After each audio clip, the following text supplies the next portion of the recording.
My name is Lise CHRISTOFFERSEN.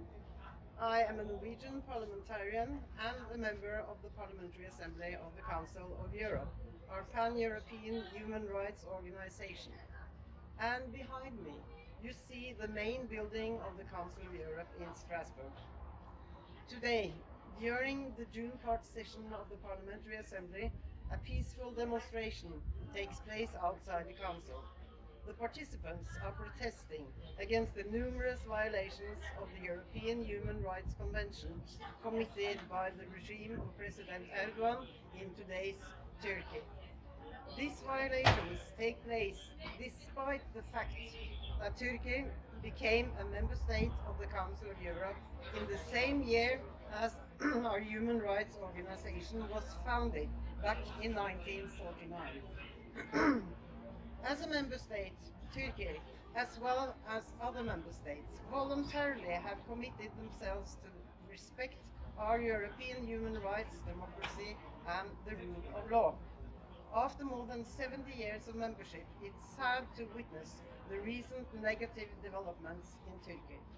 In April 2017, the Parliamentary Assembly of the Council of Europe decided to put Turkey back under the monitoring procedure. This procedure encompasses member countries which do not comply with their human rights obligations. And no doubt Turkey experienced a worrying political development in terms of human rights, democracy, and the rule of law.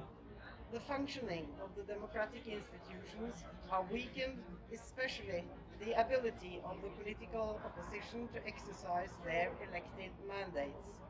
There are long-standing concerns about the independence of the judiciary, the number of trials concerning freedom of expression, the freedom of assembly, freedom of media, or the deprivation of liberty are especially worrying. Mass dismissals of judges, prosecutors, and other public employees are worrying. Pre-trial detentions is more widespread, as well as allegations of torture and ill treatment. Several hundreds of prisoners are reported ill. 59 ill prisoners have lost their lives since early 2020. At the same time, constitutional amendments have weakened the role of Parliament and led to an excessive concentration of executive power in the hands of the President, without the necessary democratic checks and balances required to safeguard against becoming an authoritarian regime. In public debate, the diversity of opinion is strongly reduced. The owners of the largest media houses are considered to be dependent on a good relationship with the authorities.